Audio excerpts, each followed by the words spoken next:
Hello, brain shakers. Welcome to today's episode. We continue looking at contraception or family planning. Quite a very long topic, but then we have to look at it if we have to prevent a pregnancy and know about the various methods that we can obviously use. Now, in today's video, we're just going to be looking at what long-term methods you can obviously consider utilizing, and that is the implants or the hormonal implants. So from the terminology hormonal implants, that means that they contain a hormone within them, that is the progesterone element or the progesterone hormone within them, and they're going to give you at least contraception for a very long period of time. Now, we have slightly evolved in that regard of hormonal implants, because at some point you had about 6 rods that you would have been inserted into your arm, and now we have 2 and 1, and that's exactly what we're going to be looking at. So they contain progesterone within them that provides contraception for that long period of time. So the levonorgestrel that is there, which is a type of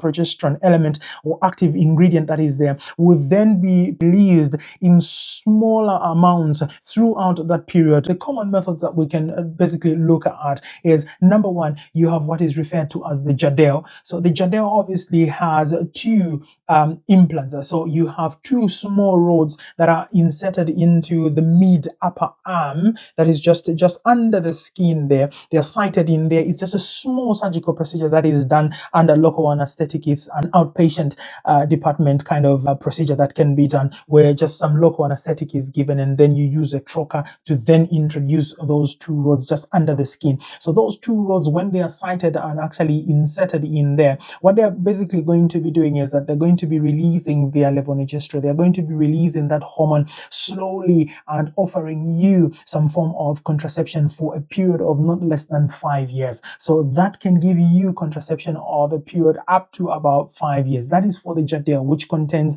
the 2 rods. And in most cases, when we try to insert these ones, we try and insert them in a V shape, so that even when it is time for us to get them out, we don't have to make a number of incisions. We just make one smaller incision and then get all the rods out, or just push them. If they have been inserted correctly and in the right space and not too deep, they are not difficult to remove. Very easy. Once you make that incision, you just slide them and then they're going to come off. But when they have then come off, you also have to make sure that they are all complete, that all the edges have actually been completely removed. So these ones, they are going to stay in and will still be very active for at least a period of about 5 years. Then you have another method which contains only 1 rod. Now this one is called the implanon. So the implanon is going to give you contraception for at least a period of about 3 good years. So within this 3 good years, you have the levonorgestrel as well still being released slowly within the system and giving you contraception for that period of time. So these are effective long-term methods, because they give you, it means that you will not have any contact. If it does work well for you and your body has responded quite well to these progesterone only contraceptives or implants, then it means that you're not going to have a contact with the hospital or with the family planning clinic for the longest period of time, that is 3 or 5 years, because for them to actually be removed, then you need the trained professionals to actually insert them and also to remove them. That's the only disadvantage that they may also have. The mode of action for these methods basically is that they're going to be preventing ovulation from happening, because pregnancy is only going to happen when there has been ovulation. So they prevent ovulation from happening, so that even if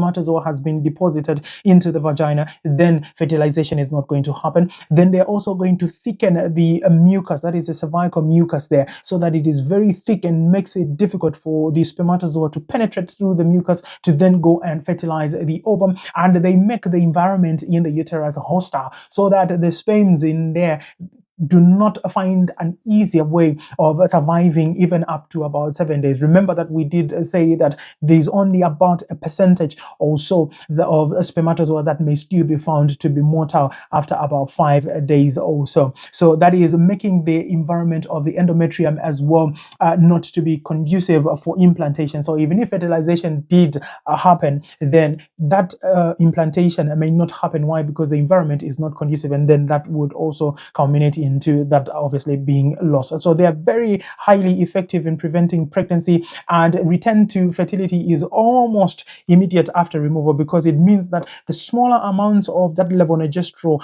hormone that was then being released into the system is no longer being released. So once we have taken them out and you still want to have some form of contraception, then you might consider using other methods such as the barrier methods or any other alternative methods such as Coitus Interruptus, because the chances of you still getting pregnant after we have taken them out then still remain quite very high. And so the other good part is that they'll give you all that long period of contraception. Now, in terms of disadvantages, it is they will obviously alter your bleeding patterns as well. Now, when they alter your bleeding patterns, they may at times, first and foremost, before you even get used to the method, some people may tend to experience quite heavier periods. They may complain of abdominal cramps as well. But when you get used to the method, you will notice that it may actually work even well and to your advantage, because it then reduces the bleeding pattern or the menstrual flow as well. And some people may not even see the menses. But then it also does not protect you from sexually transmitted infections on HIV. So it means that if you actually have to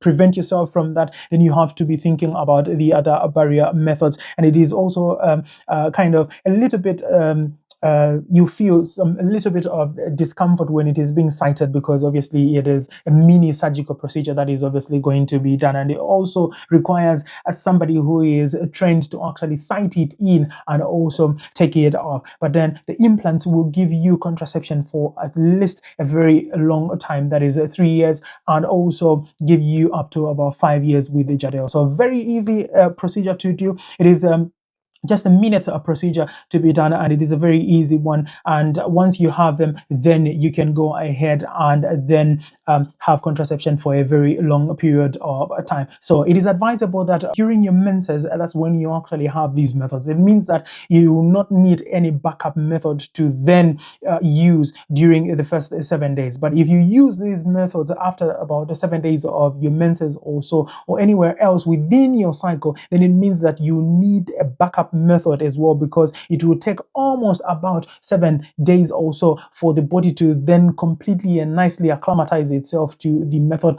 and then give you or offer you that contraception. And this is why we're saying that you must make sure that you've been amenorrheic and you are not already pregnant before you even get these methods, because some of the pregnancies that have occurred with the methods may have already been there even before the method itself was cited. And so if you have it anywhere after 5 days of your menses, or 5 to 7 days after your menses, then please do make sure that you have a backup method to use for at least 7 days, so that then you are protected and you are offered some form of contraception. So those are your implants or long-term methods that you can obviously use, and then we can actually take them out. So they give you at least about 3 years for the implant and 5 years for the Jadel. Now, if you found this particular video helpful in understanding what methods you can choose in the range of implants, don't hesitate to give me a thumbs up and drop comments in the comments section. Tell me about some of the bits of family planning or contraception, or some of the disadvantages or personal experience that you have had